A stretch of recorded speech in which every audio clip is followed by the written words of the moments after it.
What's up, YouTube? All right, so here's what's going on. The pond, last night I waited 12 hours. There was no real adjustment in the water. And now we've got a good 2 inches down. Not sure it's a crack.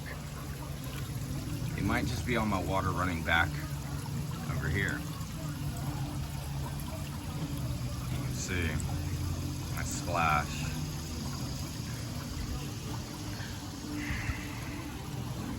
I'm gonna have to keep an eye on it. I think that is the issue. I've had an issue there before. I'm gonna walk over here just to glance. And you can see how wet everything is. My wire's dragging on most of it, or some of it. So the wire is creating some of this problem. I tried to put these in a way that they would help drip in as opposed to out. Some bromeliads of some sort. This is also the only corner I did not check for cracking.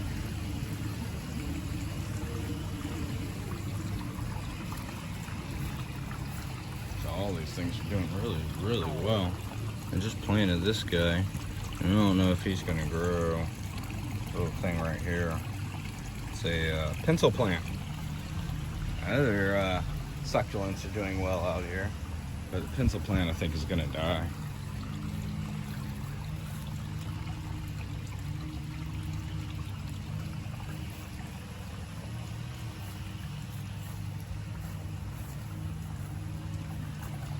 And these down here are an amazing little plant that Christy brought me back from the Bahamas.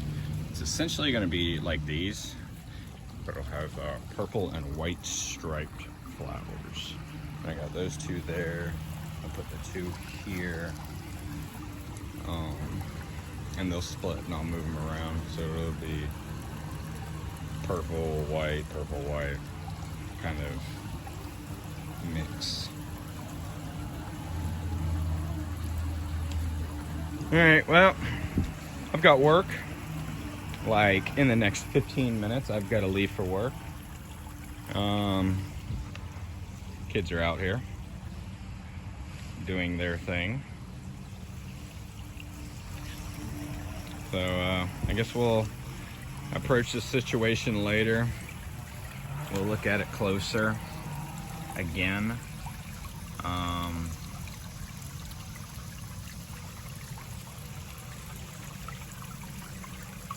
We had the water level up to that lip.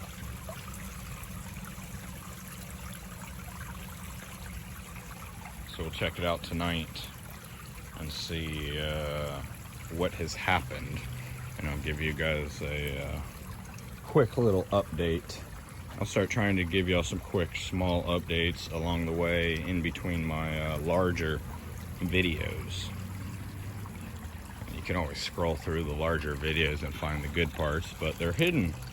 All those good parts are hidden in my big videos.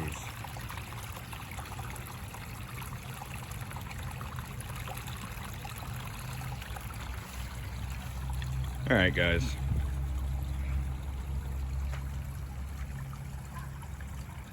Keep filling y'all in on what it requires to keep up with these ponds, especially when you make certain decisions.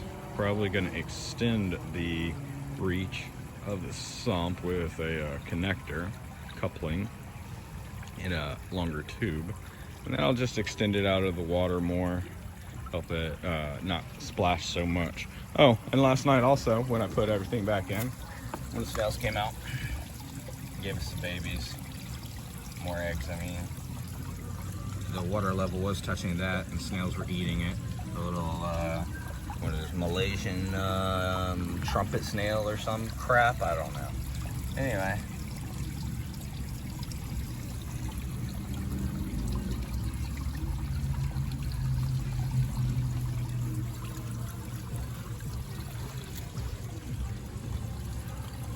Oh, sorry about that. lot of glare. You can see my bluefin killifish down there. And nice little stripes. It's about as large as they get. Couldn't see the red on them. If there's no red or blue, it's a female, which a female gets much larger than a male, like twice the size. And they're pretty smart. They don't ever get sucked up by my filter. I recommend them for people keeping mosquito control. They tuck into smaller places than a mosquito fish will. I mean, mosquito fish tuck in pretty well, but these things like literally live in the muck and shit.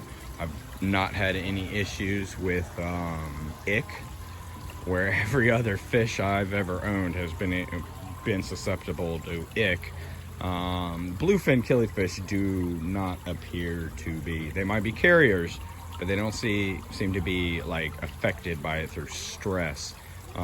They can handle full sun on an aquarium pretty well. The frog pond in the backyard, that's all green, used to be at my brother's house. We put some bluefin killifish in it, and a year later, after, I mean, a couple of years, this is many years ago, but when he moved to Colorado, I went back down there and got his pond. My mom didn't want it down there. That's their RV pad. She just didn't want the pond, so I brought it here. Yeah, those bluefin killifish survive in full South Florida sun. I mean, that water got hot. It was only about half full when I collected them. They were all really, really small, probably based on oxygen levels. But they also seem to hold up in the cold temperatures, where I will have lost a lot of other fish in the past. And probably going to lose some of these guys this year. Most likely not the goldfish. And hopefully I don't lose my sailfin, molly, lyre-tail fish. But that's probably who's going to be affected. There's a cory in here. I might have to bring that in. The pleco hopefully will be okay. We can obviously catch more. Yeah. Alright, y'all. I probably got about 10 minutes now to get to work. So I will say adios. Enjoy chatting with y'all, enjoy sharing the things I'm doing, even the problems. Somebody else will learn from these issues. I'm not always the best, but if I'm hands-on on a project with somebody, I definitely learn from things that happen. So, again, if you enjoy this, like, subscribe, and I will get back to y'all a little later. All right, peace.